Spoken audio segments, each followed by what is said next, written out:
What is up, everybody, and welcome back to the Triple H podcast. Happy Hour Hoops. A warm welcome. Our summer hiatus was a little longer than it usually is, but we are all the way back. Steve, Jake, and myself, 56 days away from the NBA season. Guys, I think if LeBron plays one more round of golf, he might be ready for the PGA Tour. And that Or might, that, he might be ready for retirement. I think he's got the itch that everybody has, where all he wants to do is golf right now. The LeBron golf saga might be the biggest basketball story of the summer, and it's not even basketball related. He is deep in it, boys. And he's giving. And did you see his NFL predictions today? Not to change sports, but he's like out here like doing the little influence. He's got the little mic up there. He's giving his predictions. He's ready to be a talking head on the golf course. He's just not quite midlife crisis for Braun, but showing some signs here. Picking up golf. He's getting into the youth things with all the podcasting and videos, and like you said, the fancy mics. One of my favorite things too is just seeing LeBron golf because of how big he is. Just seeing these giant NBA players golf because it'll never look like a good swing. Curry can get away with it because he's only like 6'2", 6'3". He can get away with a little bit, but all these like bigger NBA players, it'll never look like a good swing, and it's just it's hilarious to watch. Yeah, even like Tatum's pretty good at golf, but something looks off when he swings the club. That's funny, but yeah, we. Obviously not the biggest story. We have a bunch of stories to get into. So let's start with it. Steve, you might not like this one, but Luka got his extension with the Lakers. I think all three of us figured this would happen. I know there's some people a little skeptical about it, but I mean, if you were the Lakers, you traded AD for Luka, you were probably trying to keep him long term. And that's exactly what they did, guys. Luka gets extended 3 years, $165 million. And it's just the only thing I could think about now. Obviously, this happened at the beginning of the month. I thought it then, too. But just how much more money it could have been if he was still in Dallas, man. Yeah. Just from the taxes alone, and then also just what he was owed because he could have got the Supermax. Right. But obviously, still happy with this, I'm sure. Luka signed his extension with the Lakers, and now we kind of have this deal with the Lakers. There's been buzz. They're just going to go into the season with the roster that they currently have constructed. They're going to try to get the most out of Maxi Kleber, and Gabe Vincent was the most recent report I saw. So not exactly encouraging, but this Luka extension is encouraging. I mean, surprised, not surprised. I'm sure we saw this all coming. What are your guys' early thoughts here? Not surprised, but still hurts. It's still really just I can't get over it. I thought I'd be over it by now, and I'm not. I'm still not over it. I'm gonna be completely honest with you guys. Like Luka being on the Lakers, it still feels weird. It killed me, wanting to watch Mavs games last year. Now I'm gonna get brought back in because of Cooper Flag and everything. But it still feels weird. It still hurts. But I mean, good for Luka. And now it kind of feels like the Lakers are like, all right, like this wasn't a blockbuster deal, 1 or 2 years, see what happened. This is where Luka is the future of LA now. And that'll be interesting to see how they kind of construct the team. Because as you know, and as we saw with the Mavericks the past, 2-3 seasons, they were trading and they were drafting guys, and the type of players they were bringing in were players to work around Luka Doncic. Like that's kind of how they were constructing their team. Now the Mavs don't have Luka, and they kind of had to, go a little different route. But the Lakers team, I'll be honest with you, like it's the way it's shaped up right now is not a team built around Luka Doncic. Like they're going to really have to kind of make some moves and adjustments as these years go on. And I think having LeBron still there for the time being kind of makes that a weird, difficult kind of situation. But the Lakers got to figure out, the pieces to build around Doncic. They did get a big in the offseason, but I don't know. We'll see. We'll see, because I still look at this Lakers roster, and it's not the roster that if I was the GM that I would put around a guy like Luka if you're building around him.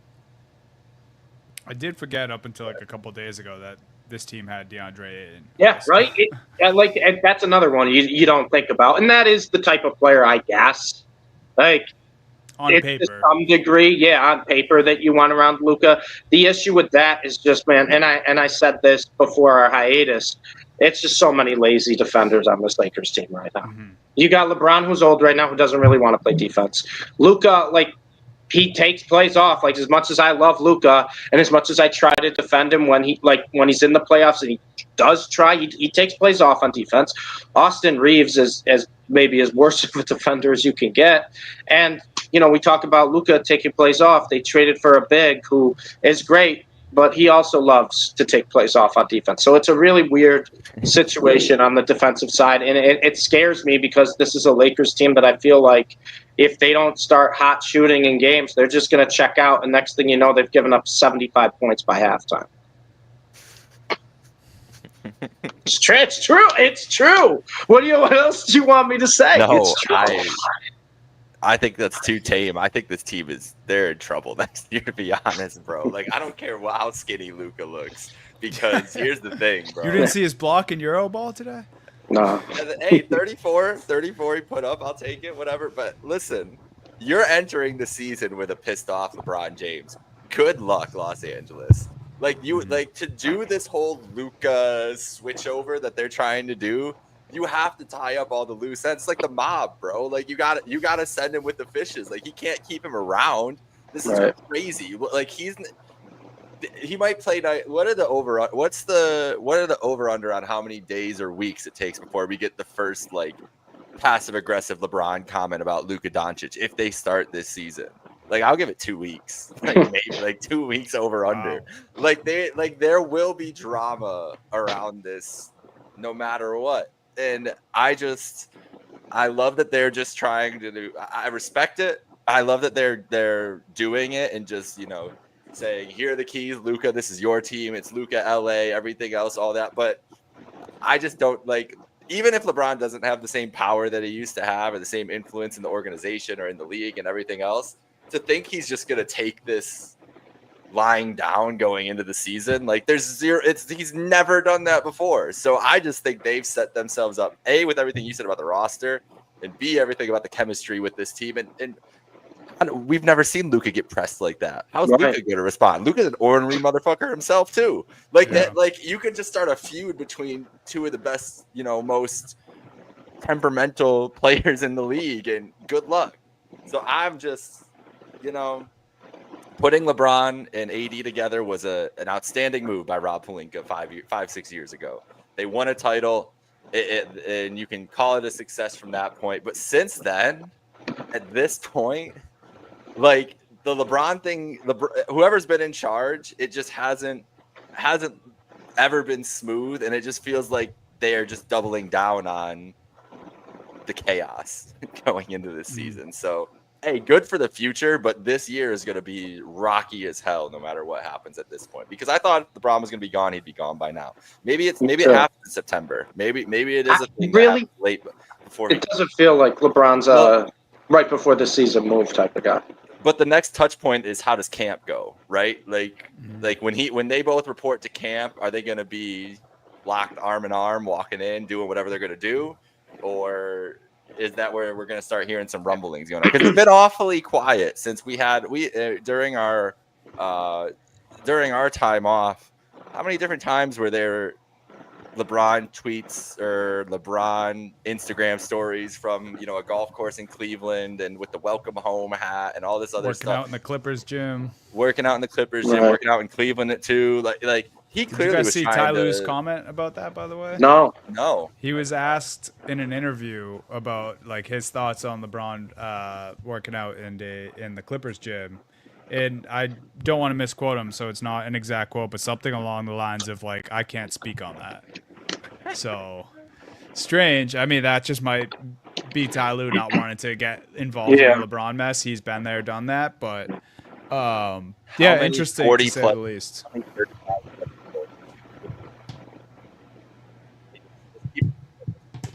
The oldest combined age roster.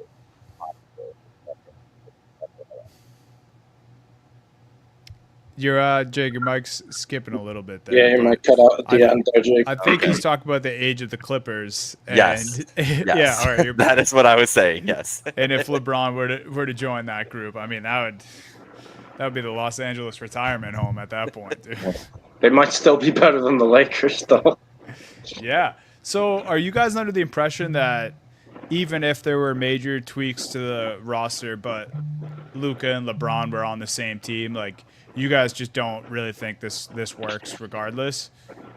No, I think it could work better. I just think the team constructed around him really doesn't help it at all. And like I said, I think we're at a point in LeBron's career where he's not the one anymore where he goes, obviously, but he's still LeBron James, right? He still deserves that type of respect, and he deserves to be treated as such.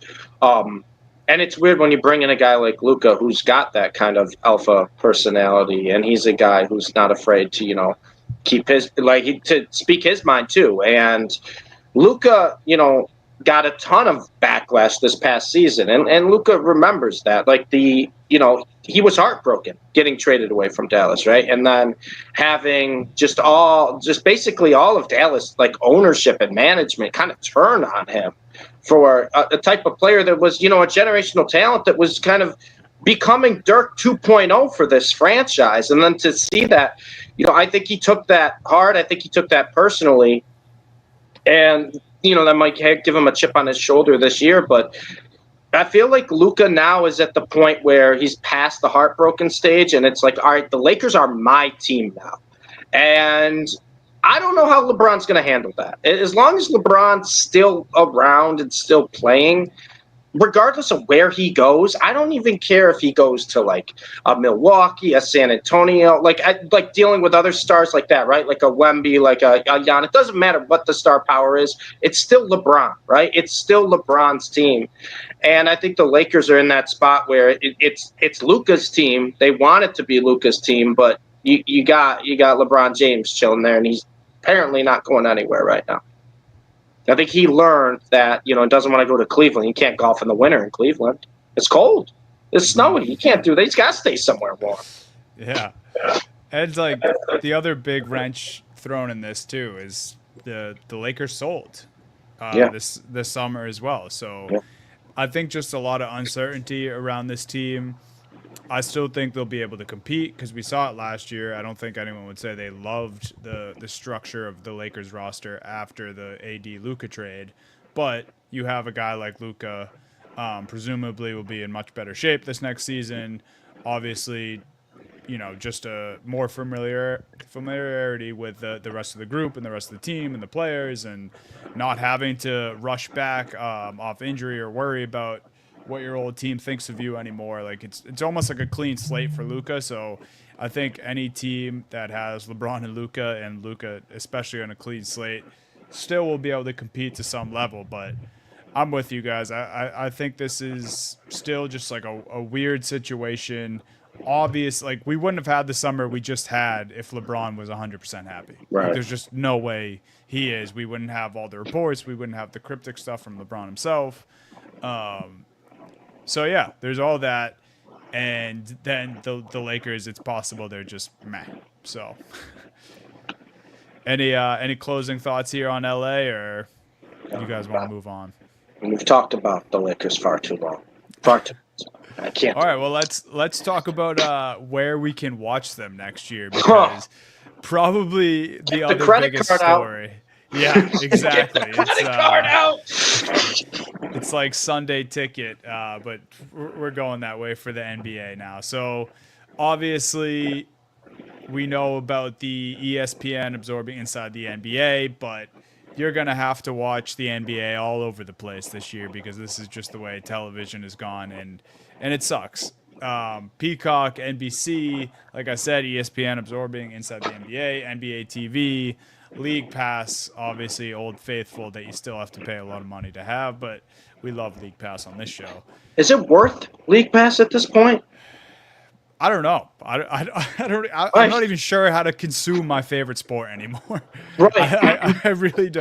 Like any advice in this in this avenue would be greatly appreciated, because seems like a shit show. But what are your guys' thoughts on the TV deals, the rights, viewership? I mean, it's a mess.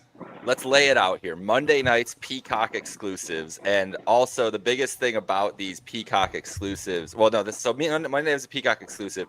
Tuesday, NBC and Peacock regional doubleheaders, which people were all up in arms about the 11 p.m. Eastern starts for some of these games.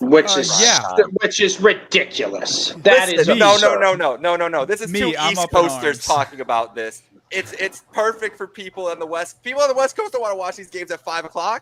Let them watch their games at 8:00. Let them go out to dinner and come home and watch games.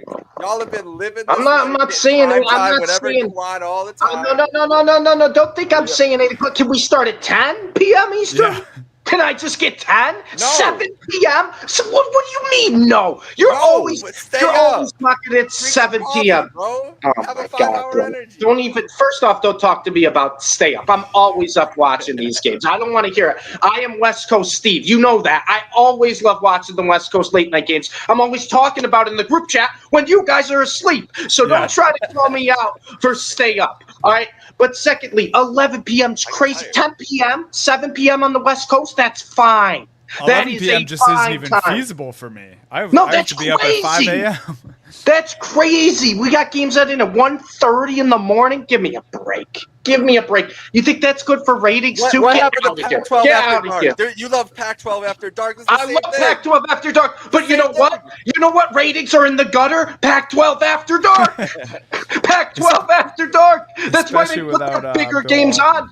Like, I get it. Like, here's the thing, though. It's on NBC Live in those markets in the West Coast. They're going to get big numbers for their local markets where they want them, when people can watch the game. They would still get big numbers at 7 p.m. and then still have the East Coast not as pissed off. 7 p.m. is not prime time. 8 p.m. is prime time. Stop it. Stop it. No, don't act like 7 p.m. is prime time. And why don't they put all the games? Why is Monday Night Football now start at 7 p.m.? Why does Sunday Night Football now start at 7 p.m.? Starts at 8 p.m. for East Coast. West Coast is 5 p.m. Yeah, it doesn't work the same way. Wait, you want Monday Night Football? The East Coast bias. That's what I'm getting at, Steve. It's East Coast bias. You know what? Have a Monday Night Football like Chargers game that's in LA start at 11 p.m. and let me know how the ratings are. Let me know. Let me know. That'd be good. Oh, yeah. Oh, they'd be great. 11 p.m. Monday night kickoff. Oh, yeah. Everyone's locking in for that. I love how we got to Tuesday of the NBA schedule, and this is where we're I mean, it's just the craziest take to defend that. That is a crazy take to defend that. East Coast bias. I now live in a different time zone, and y'all have been pampered. He's acting. You live in Central time zone. It's an hour, dude. Exactly. So I feel for my West Coast. How do you feel? You gotta watch you have the best time zone. Why do they gotta watch a Lakers Celtics game at 5 o'clock? They're not even home from work. You know how much you have the best time zone. You have the best time zone. I have empathy for my West Coast people. Unlike you over there on the East Coast who's sitting there crying about staying up late. Stay up. Drink some coffee. I'm the one who stays up. I'm the one who always stays up. What are you worried about? Crying for everybody else. What are you worried about then? You got this guy in the middle here. This guy in the middle here is not even going to see the first half of these games. Then he can't stay up for an 8:30 tip, let alone an 11. Hey, I watch those ones. Yeah, that's wild. That's a wild take. I watch those ones. The 10 starts. Yeah, 11. You think Dunny's? There's a lot more people like Dunny than a lot more people like me. All right? Let's be completely honest with that. That's a lot more people at Dunny are like, oh, I'm not staying up to that. I think you should be, especially when it comes to sports, you should be selfish about your own time zone. I think that goes without saying. If you're a sports fan, you gotta fight for your time zone. 11 p.m. is ridiculous. It's absurd. It's absurd. Yeah. It's absurd. Anyway, what's Wednesday? Wednesday we got ESPN. ESPN right? National is the Wednesday game. I mean, Prime Video has standard. Thursday and Friday. There will be some ESPN Friday later in the season. Saturday night is ABC, back to them. Also, Prime Video will have some afternoon games Saturday. And then Sunday afternoon, ABC, typical. And then once football season's done, basketball night in America starts up on NBC for Sunday nights. So that is our national schedule. Too much. That actually might be cool, though, the Sunday nights. It will be nice. Like NBC. honestly, what NBC is doing is cool. Like they're gonna have football Sunday nights, transition to basketball night in America, and then they're getting baseball too. And they're gonna do baseball night in America Sunday nights too. So it's gonna be like every Sunday you go to NBC to watch your national game for whatever sport's going on. Like besides hockey, and obviously. NBC's the one hiring like Dirk, Blake Griffin. Like that's all those guys are going to NBC, right? Yeah, I believe so. Yeah, I think he's right. Yeah, but I'm excited for that.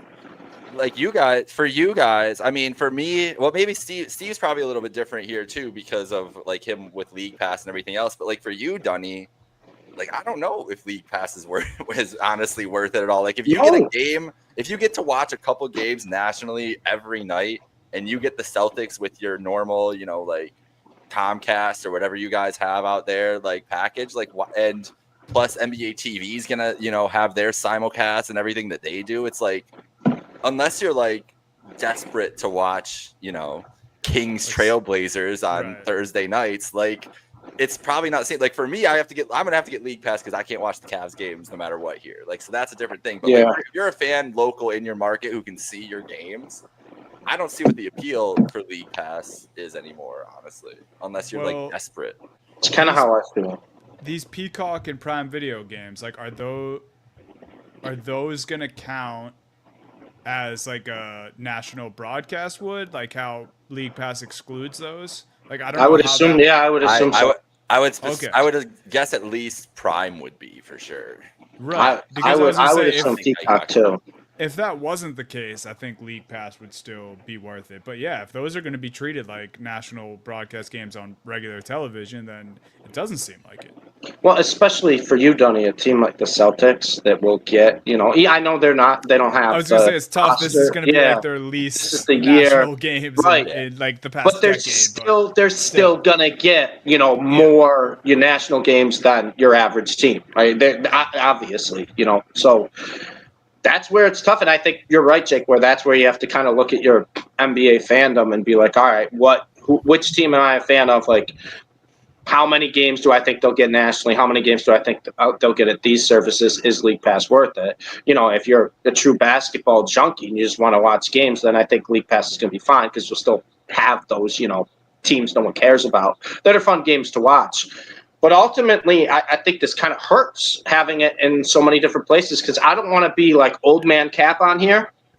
But I think, if we're talking about the older audience, NBA fans, they're going to be like, where do I go? Where do I go for these games? Like, eventually, maybe people will get in a routine and consistency, be like, all right, it's this day, like it's on here this day of the week, this day of the week. But man, back in the day, you just turn on the TV and you have about 3-4 channels you check, right? You can't do that anymore. You got to go to about 3, 4, 5 different streaming services. And I know that there's a lot of people that just don't want to do that. And they also don't want to pay for it. And I can't blame them. I mean, I'm people. If we're doing that, because it's like the same thing as Prime Video when we had to watch Thursday Night Football on it. I'm someone who, if I'm consuming sports on my TV and I only have one TV going and it goes to commercial, I want to flip around. Yeah. I don't want to have to fucking exit an app and then log back into it. And then by the time I'm logged back into it, I probably miss part of the game. Like, I don't know, it's more money and a hassle. Like, sports viewership the last 2 years has just really, really gone to shit. Yeah. And I know they talk about it on Part of My Take sometimes, but like, I really hope we do just go way too far this way, and then cable just makes the biggest comeback, and we can just consume sports normally again. Because I don't know, I think for the average viewer of any of these sports, like, it just shouldn't be this difficult. Even money aside, like, it's just still a hassle to like find out how I'm gonna have to watch a game on a Wednesday, or Wednesday's a bad example because that's ESPN, but like on a Monday night, I should be able to come home from work, throw on a basketball game, not have to log into Peacock to do so. Agreed.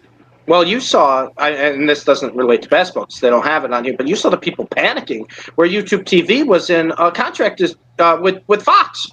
They were like, "Oh yeah, we're having contract disputes. We might not have Fox 3 days before the college football season starts." So you can't just drop. You can't just drop that. Hey, by the way, it's Texas, Ohio State on big noon this Saturday. In 3 days, they're going to drop. Oh yeah, we're having contract disagreement. Like that's the issue too with all these streaming services and everything, because if they have disagreements with these big juggernaut they used to be cable providers, CBS, Fox, ABC, etc., what happens if they can't make a deal? Well, you're out of luck, man. Gotta find a new streaming service, gotta cancel everything and go to a new one. And that's what's so crazy about it too, and that's where I'm just so against all this, because not only are you paying for these streaming services, but you're also paying that their relationships with these big ones that usually do the national broadcast, right? These big broadcasting channels, that they have a good relationship. Their contracts work, so then your streaming service is good. It's wild, man. It's wild. Just give me, can someone just invent something, and it's been invented years before, it used to be called cable television, but can someone just invent something where you can pay a monthly fee, and you just get all these, whatever you want. You pick the channels you want. I don't need 5,000 channels like I used to have with DirecTV. Just give me my 20 channels in my streaming services, add up the total, and let me pay that once, per month, and then I have everything there, and I don't have to worry about it. And it's one account. You log in, and it's like, all right, Dunny, you log in. And it's like, oh, Dunny, here's your Peacock channel you want. Here's your Amazon Prime channel you want. It's all in one place. You pay it together, but no. But no, I got to have 12 different passwords, 15 different accounts, 10 emails that I don't know, and I got to go click, click, click, click, click. And it's the worst part, too, is if you got one game on one streaming service and one game on the other streaming service, number one, you can't watch them on the same TV because you're logging in and logging out. It takes 5 minutes to switch the damn channel. And, number two, back in the day when we used to have the remote, you just press the go back. Just the go back button, and there you switch. Oh, it's a commercial? Go back. No longer. And also, too, with these stupid streaming services, you're going to make me pay for this, and then you're going to be like, oh, by the way, if you don't want commercials, here's $5 more per month. Give me a break. It's also a delay, too. So if you're betting and you're check X or Twitter or whatever, you already see what happened because people are tweeting about it. That's one thing. I have to turn notifications off for everything now when I watch games, when I want to lock in and watch a game, because I will get literally scoring notifications or an update on fantasy or my bets or whatever before I watch the play happen. That ruins it. Yeah. What are we doing? I had a friend. I'm not even kidding you guys. I had a friend who was watching the games on FanDuel. He was watching through FanDuel, where his prop lines would move in his NBA games, was watching on FanDuel because he was so obsessed with getting the information as soon as possible. And he would still have the game be on TV, but he'd be like this, he'd just be staring at his phone, watching on FanDuel because the updates would happen about 30 seconds before. That's ridiculous. This shit is breaking us as sports fans. What are we doing? Last thing I want to touch on with the TV stuff is I really hope ESPN, if they did screw up inside the NBA, I hope they realize early and are big enough to make adjustments. I don't think that's true with ESPN. I think if they fucked it up, they probably fucked it up and are too stubborn to change their minds. But I mean, just the NBA in general, with this Peacock stuff, I do think the NBC stuff's going to be cool. I'm holding out hope for that. But Peacock, Prime Video, and then ESPN absorbing inside the NBA, I just really hope for Adam Silver's sake and the NBA as a whole, they don't screw this up too bad because, the NBA is always competing with the NFL. It's never going to take over as the most popular. But, I mean, this, depending on how this TV stuff goes, this could be a big hit to the NBA and viewership and fans in general. So I love the league. I'm always going to be watching. I'm always going to be tuned in. But I hope they didn't mess it up too bad. And you already saw, segments are going to be different inside the NBA. There's going to be commercials between breaks. It's going to be weird. I will say, though, the guys still doing inside the NBA, I think they're stubborn enough to push back on their own, right? We do have to talk about this, though. We do have to talk about this, though, because they're not supposed to show up until Christmas. They're opening night and then Christmas. I know. Crazy. I know. Like that's a miss. That's a miss. Yeah, for ESPN. It's absolutely a miss. Well, that's the thing. Is the biggest issue here is ESPN has just like whatever they have with they have all these rights and everything. They have a ton of sports streaming that you can do between the NBA, football, baseball, hockey, whatever else. But the content around it is worse than it's ever been before. And the 100%. Fact that they can't find a space for those guys because we're gonna end up seeing Stephen A. talk with fucking John Cena now because they work with WWE about the NBA instead of inside the NBA. Like it's I can do a whole podcast about ESPN, honestly. But we don't got to do that today. No. Hey, if you have more to go at them about the inside of the NBA stuff, man, be my guest. Well, we knew the inside shit was never going to work out. Like that was always good. Like the second they signed that deal, it was like, how is this ever going to work the same way? Like with their same crew, the same thing. Like I'm scared of what it's even going to look like, bro, because the countdown show, the halftime's a joke. Like they literally will talk for like 15 seconds and then go back to commercial. I know. Like it doesn't make any sense. It's literally the halftime is just a vehicle for 15 minutes of ads. So how are they gonna? Obviously, Inside's not gonna do that, but I can't imagine they're just gonna let Inside go 15 minutes straight with no break, and those guys busting through all the breaks like they usually do, and not giving a fuck about what TNT wants them to do. Like, there's just no way it's gonna work the same way, or they're gonna try to, and they're just gonna be talking, through the break like they do, or over the music and everything else, and it's just gonna be a mess. I honestly believe there's more of a chance that they do like opening night and then never do it again than they make it through the whole season. Like, I just have a feeling these guys are going to start working with ESPN and be like, fuck this. What do we need to do this for? Charles especially, man. I mean, he is just not, he doesn't even want to do it. Yeah. Right.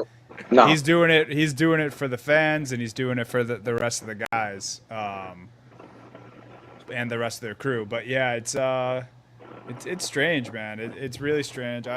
I love the show. I'm gonna tune in, but like the fact, like you said, Jake, opening night to Christmas, like there's so much basketball between there. So much good basketball between there too. So yeah, we'll see with the TV stuff. Are you guys good to go to the last biggest story of the summer here? Yep. Yeah, absolutely. Malik Beasley. We touched on FanDuel. The gambling investigation. If you're listening to this pod, I'm sure you guys saw it at some point over the summer. I believe, well, there's a couple guys who had the scoop, but obviously Shams ended up covering it, talking about how he was a part of a gambling investigation where it was kind of similar to Michael Porter Jr.'s brother, with, fixing games, and Terry Rozier. Another thing too, Dunny, and we don't have to talk about it this week. We got to talk about the no Nuggets Michael Porter Jr. Well, it's just unlocked what he's doing now. Yeah, that man. Jokic must have kept him grounded because that man is all over the place. He's an interesting cat. Yeah, yeah. But go on, Tony. Go on. You're right. We do, before the season starts, we need to cover MPJ in depth. But yeah, Malik Beasley, there's some pretty damning, I don't want to say evidence, but there's some damning clips of like some very much over games where Malik Beasley is playing at 110% effort with like 13 seconds left. Where it looks like he's trying to cover the spread because, he might have told people to gamble against the games he was playing in, or he was doing it himself. Anyway, he was a part of an investigation. Then, just a few days ago, Shams came out and with a tweet that essentially sounded like Malik Beasley was off the hook. But then some other people came out and said, no, he's not completely off the hook. He's just no longer the target, but he's still a subject of the investigation. Right. So just still very murky waters as far as I can tell. Everything I tried to read up on today was basically saying that, Shams may have overstepped with his statement, but he also was just going off of what Malik Beasley's attorneys were telling him, which his attorneys are saying, if he's not proven guilty or, hasn't been reprimanded for any of this stuff, then he shouldn't be getting the negative attention that he's been getting all summer, which I also kind of agree with that. But we don't have any of the actual facts. What we know right now is he's not the target, but he's not out of the water yet. Crazy situation. I mean, pretty different from both Rozier and Porter's. The only other real stories like this we've seen recently. Pretty different, and also just a free agent that a lot of teams could use. So obviously Malik Beasley, other teams that are interested want this to get figured out, but he finds himself in quite the jam here. Yeah, really good player. I mean, we saw what Malik Beasley's done the past couple of years. He's a bucket when he needs to be. But I think you're right, Dunny. I think you said it at the start. Like the film doesn't look good for him. Like no. some of the ends of these games and the way he played, it doesn't look good. So I'm curious to see what happens. But eventually, I think everyone eventually gets caught if you're doing something. And the film, I think it's just incriminating evidence. It's the NBA, man. Guys are doing handshakes at the end of these games. They don't care about the spread. This dude's running 90 feet across the court for a layup. I mean, come on, Malik. Like, come on. You don't care that. You don't care that much unless there's something else going on. Yeah, doesn't look great. Jake, what's your take on the Malik Beasley stuff? It's the one clip when the spread was like 8.5, and he sprints down the floor with no one else trying, and dunks it with like 0.3 seconds left. I just don't know how I don't know how that wasn't the smoking gun right there. Right. Like, and he looks relieved. He looks relieved when he dunks it too. Like he looks up, like, did I get that in time? Like, bro. That's the fastest I've ever seen him move end to end in my life. Yeah. And it's like, obviously that stuff started to surface after the initial reports came out. So obviously there's something with his gambling account or a friend's gambling account that sparked this to begin with, or just, heavy numbers coming in Vegas on Malik Beasley props, kind of like we saw with Terry Rozier. I don't know what actually sparked it, but for that to come out after, like, it seems like there's two pieces of evidence, if that counts as a piece of evidence. So, it's weird shit. And then, obviously the Pistons would love to have him back. He was a huge part of their success that happened last year, but a team that's young and still up and coming and did kind of a lot of the right things this summer, maybe they're not willing to take the risk on, a guy who's not necessarily in their timeline, not really out of it, but I don't think it would be the biggest loss if they move on from Beasley. But there's all these other teams that could be interested in him. Contenders, teams that just kind of need an extra scoring boost. So very, very weird to see what happens here. And, to his attorney's point, maybe he doesn't deserve all this too, because this now is affecting his career. If he is innocent and he didn't do any of this and he's not the target or the subject of this investigation, once it's all said and done, then he kind of got screwed this summer. Yeah. Because, I mean, we're talking about one of the better seasons you could have if you're going into a contract here and trying to get paid.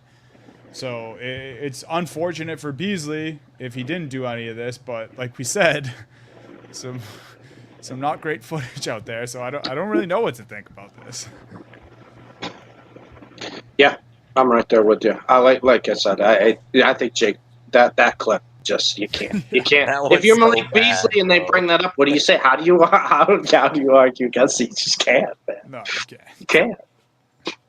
I was just really feeling myself those last 10 seconds. Coach. It's the one thing if he tried to score and he ran down and maybe just shot a three or something. But which is what he usually does. Which is what most NBA players do at the end when they're like, this game's out of reach. I'm just gonna chuck up a shot. But to sprint and do the dunk and then like he does this, like he looks like, did I get that in time? I don't think anyone cares that much about 2 points. Be honest. He was looking up to his bookie in the stand.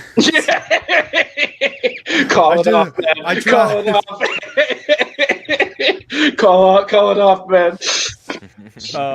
But yeah, this story has a couple moving parts that are equally as interesting to me.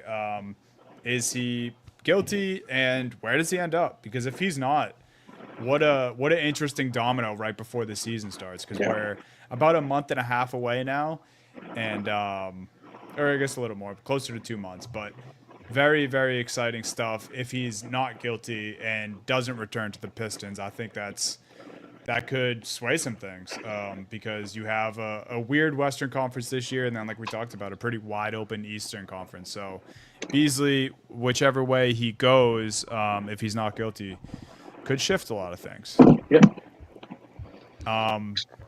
Guys, let's do it. Let's talk about way too early top 5 MVP candidates for next year. I have 10 names here. I guess technically 11. If I missed any obvious ones, feel free to throw them out while I'm listing these. But let's, as a collective, try to get 5 names for our top 5 as a show. But the names I have in no particular order, a little bit in order to start: Jokic, Giannis, Luka, SGA, Wemby, Donovan Mitchell, Brunson, Anthony Edwards. This is the weird one that I was just having fun with. Anthony Davis, Cooper Flag.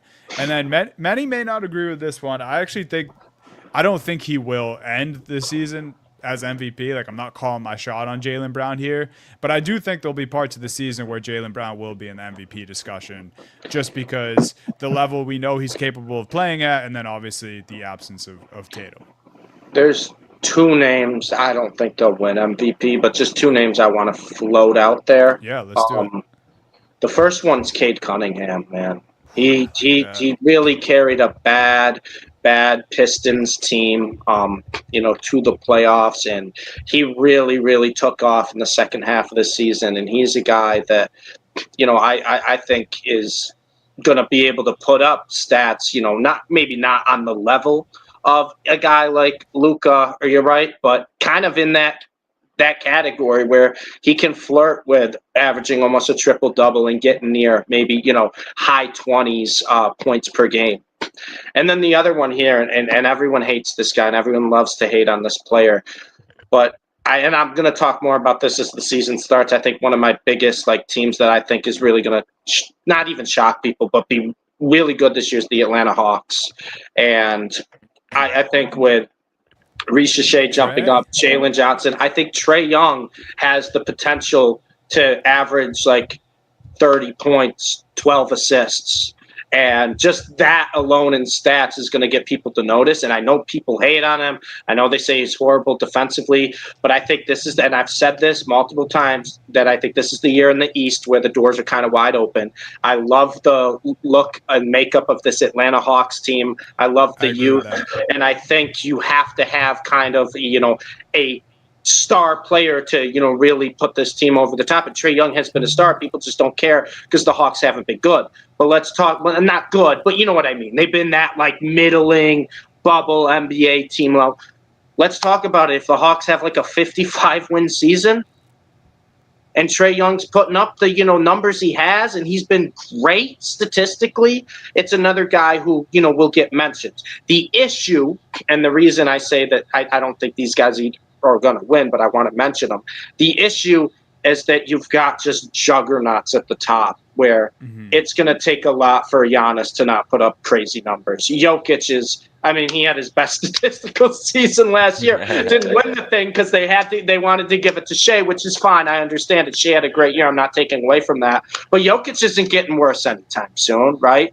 We're claiming we got a skinny Luka who's coming in, to a Lakers team where he could probably put up some video game type numbers. Shea's Thunder team's probably going to be just as good, if not better, than they were last year. And then we got Wemby, where Wemby was, before he got hurt, was on track to put up just numbers we haven't seen before. His blocks and steals combined is stuff we haven't seen in a long time. But I did want to just mention a couple other names out there, just based on if the Pistons, kind of took another step or were good again, and the Atlanta Hawks, because I think the East is wide open, and that's where maybe one of these, other, Eastern stars can sneak in. But if we're being completely honest, man, it's so hard to crack that top 4 right now. I was gonna say maybe I just cooked with the top 5 that I have in the doc. Like I think that might just be the 5. But Jake, what do you have here? Obviously, your guy D Mitch, I had at 6 there. So you think he should be in the discussion? You like the top 5 I have?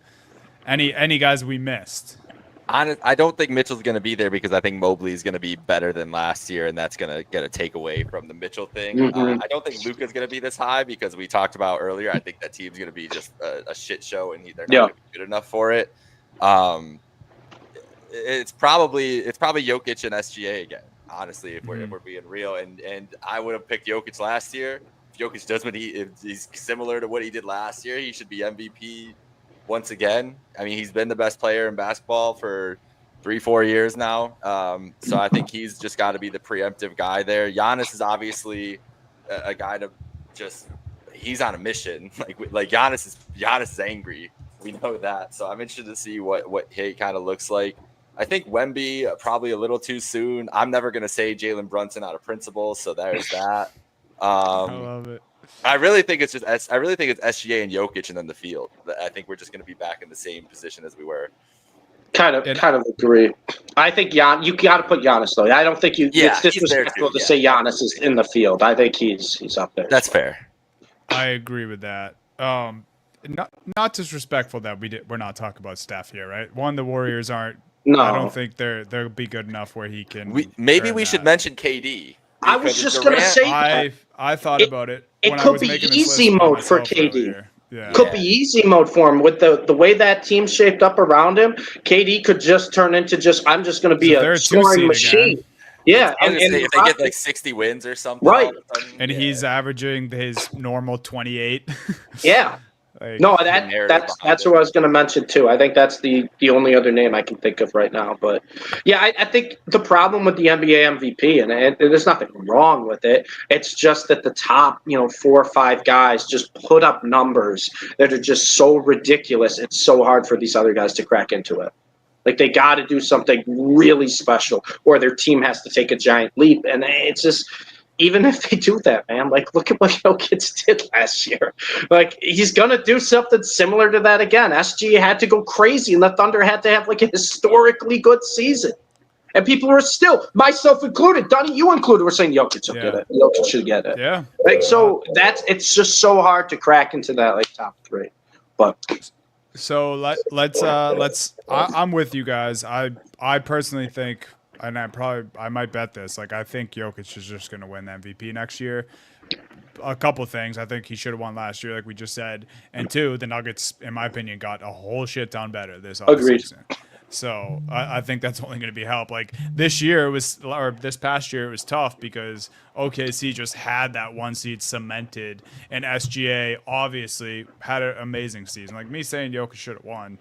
I'm not saying that SGA had a bad year. I think that'd be silly if you interpret it like that. But I just think the Nuggets are going to be so much better, and you don't even have to worry about they're a 5 seed and that whole argument. So I agree with you guys. I think it will probably be Jokic and SGA battling again. But I do think Giannis has to be in that top 5. Like, let's do this. It's All-Star break this upcoming season. Who do you think the 5 will be? Like ESPN shows the graphic, top 5 MVP candidates. I think Jokic, Giannis, and SGA are locked in the 3. Who are the 2 other names? I think Anthony Edwards might be a name. Luka, I think Luka's probably going to be in the top 5 preseason just because it's Luka and he's in a market like LA. But yeah, I mean, Ant's a safe 5. I really don't hate Jake saying KD. I don't hate that at all. Right. Wemby though, I think just the buzz Wemby's going to get once again, right? Is I think then we have to think about like where these teams are going to be at that point. That's what I was just going to say. Do you think the Spurs will have a better record than the Lakers at that point? It's possible. I mean, the Spurs are. We're gonna talk a lot about the Spurs coming up. I think there are a lot of different possibilities for where they could be this year. Brunson or Mitchell could be in that top 5, depending on if one of those teams is at the top of the East. Like if the Cavs are like 10 games ahead of everybody, they'll put Mitchell in there. If Brunson, if the Knicks are number 1 team in the East, number 1 seed in the East at that point, they'll have Brunson in there, in that talking group just because stature, and those teams are likely to be at the top of the East this year probably. So right. And that's why I put Mitchell on the list originally, because that's kind of what happened this past year. Like he wasn't even having like that great of a season for him, like because scoring was down obviously, and he was battling some injuries, but like they were that good as a team, and he was clearly the one. So it's like. Right. And this just between those two teams too. Opening night, Cavs at Knicks. Christmas Day, Cavs at Knicks. Like they're playing up. They're going to be playing up those matchups and the Mitchell Brunson and just everything about that all year. So I could see them exploring both those guys and putting them in those spots there just because. All right. So all that in there. Let's do Jokic, Giannis, SGA, KD, D, Mitch. And we'll just leave out. I say Luka instead of Mitchell, and then we'll put KD. Yeah, I don't like that. Yeah. All right. Cool. I like that. Yeah. It's gonna be an interesting year, man. It's gonna be a real interesting year. I'm getting all giddy. 56 days away. We have football next week, but this is making me excited, boys. I know. What did I say, Dunny, in your scouting report for our fantasy league? I was like, he'll watch a Celtics versus the Wizards game over Red Zone on a Sunday, and it's true. It's true though. Yeah. No one will question Dunny's love for basketball. It'll be Sunday. Everyone's freaking out in the group chat of some like fourth quarter comeback, and Dunny's like, "Dude, guys, Tatum's got 18 in the first." Everyone's like, "Dude, football's on." You're like, dude, Tatum's got it. Dude, he's going crazy right now. Yeah, I'll look over at my roommates and I'm like, "Are you sure you guys don't want to put Red Zone on the small TV?" But yeah, that's our way too early top 5 MVP candidates: Jokic, SGA, Giannis, KD, Luka.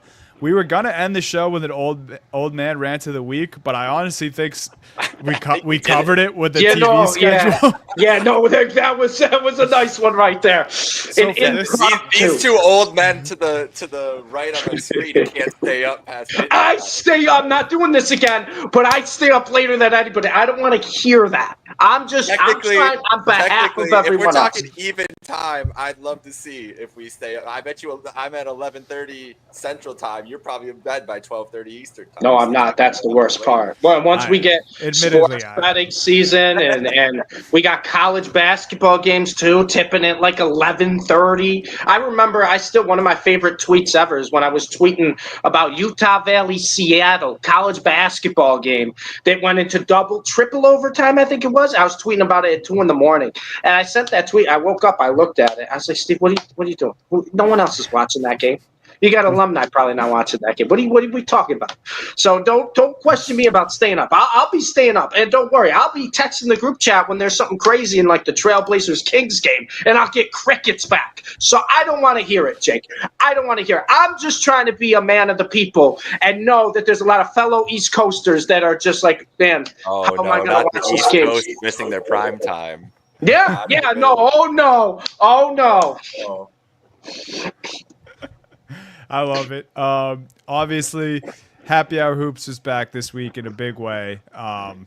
Lock in with us for the remainder of the summer that's kind of already over. And we'll bring you guys right into basketball season. The old man rant of the week, this segment, if you really want it, go to like the 15, 20-minute marker of the episode. I believe it's somewhere in there, us talking about the TV schedule. So thank you all for listening. Follow us on all socials at Happy Hour Hoops 1. Shout out to Trainwreck Sports. Follow them on all socials.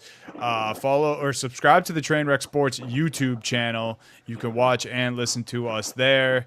And big things to come leading up to the season for Happy Hour Hoops, guys. We'll see you next week. Can't wait. Have a good one.